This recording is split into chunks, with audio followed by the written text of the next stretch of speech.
Beaucoup d'acteurs qui travaillent auprès des populations exilées s'interrogent non pas sur la légitimité et la pertinence et des besoins de protection des Ukrainiens, mais s'interrogent en fait sur une sorte de double standard qu'il pourrait y avoir entre le traitement qui est accordé aux Ukrainiens, qui est encore une fois plutôt favorable, avec les autres exilés.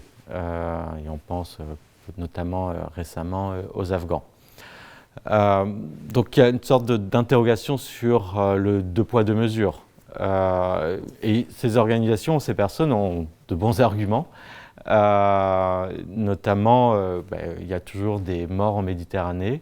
D'ailleurs, une augmentation là, depuis le début de l'année 2022 des naufrages en Méditerranée, et il y a toujours beaucoup d'exilés qui se retrouvent à la rue, notamment en France, à la lisière de Paris. Il y a toujours des situations à Calais ou à Briançon.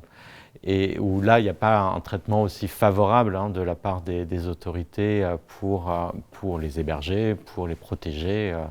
Et on voit aucun, et heureusement, Ukrainien à la rue à ce jour. L'enjeu, c'est de tirer les enseignements de cet accueil plutôt ouvert, favorable pour les réfugiés ukrainiens, et de voir qu'est-ce qui se met en place en termes de coopération sur le terrain, et faire en sorte que ça puisse profiter dans les prochains mois, en fait, à l'ensemble des populations exilées, parce que c'est l'intérêt de tous, y compris des sociétés d'accueil, que cet accueil se passe bien, parce qu'ensuite, derrière, c'est l'intégration qui est en jeu.